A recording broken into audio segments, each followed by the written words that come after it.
تکبر اتنا خطرناک ہے، اتنا خطرناک ہے، اتنا خطرناک ہے کہ انسان کو تباہ و تاراج کرنے والی چیز ہے تکبر. بہت خطرناک چیز ہے تکبر. تکبر اتنی خطرناک چیز ہے کہ شیطان کس قدر عابد تھا، کتنا بڑا عابد تھا.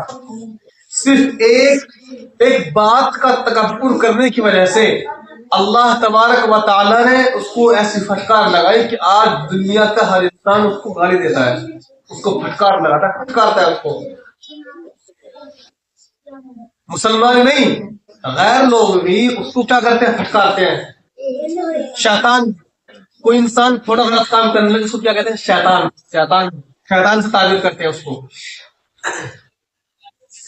تکبر چاہے کسی بھی چیز کا ہو، اللہ نے فرمایا حدیث میں من تواضع للہ رفعہ اللہ، جو انسان تواضع اختیار کرتا ہے، عاجزی اور چھوٹا پن اختیار کرتا ہے، عاجزی کے ساتھ رہتا ہے، تو اللہ تبارک و تعالیٰ اس کو بلندی عطا کرتا ہے. بلندی اللہ کے ہاتھ میں ہے، ترقی اللہ کے ہاتھ میں ہے. ہمارا علم ترقی نہیں دے گا ہمیں، ہمارا حسن ہمیں ترقی نہیں دے گا، ہماری طاقت ہمیں ترقی نہیں دے گی، ہماری کوئی بھی ہماری جو ہمارے پاس چیزیں ہیں یا کوئی بھی ہمارا کمال ترقی ہم کو نہیں دے گا. ترقی ہم کو اللہ کی طرف سے ملے گی جب ہم تواضع اور عاجزی اختیار کریں گے. سمجھے؟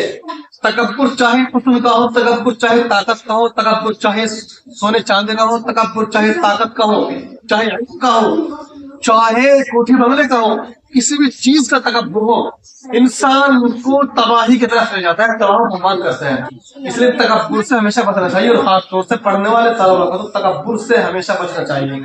حرص ہونی چاہیے علم کی، حرص ہونی چاہیے پڑھنے کی. سمجھے؟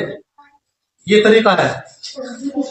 تو دنیا دارالاسباب ہے میرے بھائی، اس دنیا میں عاجزی کے ساتھ رہو، اس دنیا سے دل لگی مت کرو، دل لگی اللہ سے کرو. سمجھے؟ اس دنیا سے لالچ مت رکھو، لالچ صرف اور صرف اللہ سے رکھو. اس دنیا سے، اس دنیا کے لوگوں سے امید مت رکھو، امید صرف اللہ کی ذات سے وابستہ رکھو کہ اللہ کی ذات ہے سب کچھ کرنے والی. سمجھے؟ اور دنیا والوں سے امید کر کے کیا ملے گا، کچھ نہیں ملنے والا ہے. جب امید اللہ سے ہوگی، جب محبت اللہ سے ہوگی، جب کام اللہ کے لیے ہوگا، جب عبادت اللہ کے لیے ہوگی، جب تعلیم اللہ کے لیے حاصل کی جائے گی، تکبر نہیں آئے گا. تکبر انسان کو آتا ہے جب انسان اپنا کمال دکھانے کی کوشش کرتا ہے اور دنیا میں لوگوں کو اپنا فن دکھانے کی کوشش کرتا ہے، تکبر آتا ہے.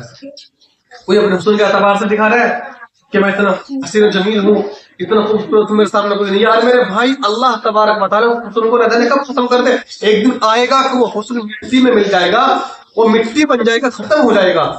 طاقت کتنی بھی زبردست طاقت ہو، ایک دن آئے گا وہ طاقت بھی ختم ہو جائے گی. طاقت صرف اللہ کی طاقت، اللہ رہے گا باقی. تکبر بہت خطرناک چیز ہے، اس سے بچنا چاہیے ہمیشہ. اللہ تبارک و تعالیٰ ہمیں تکبر سے بچنے کی توفیق نصیب فرمائے. عاجزی کے ساتھ میں، پیار و محبت کے ساتھ میں، اللہ کی رضا کے لیے ہمیں علم حاصل کرنے کی اور زندگی گزارنے کی توفیق نصیب فرمائے.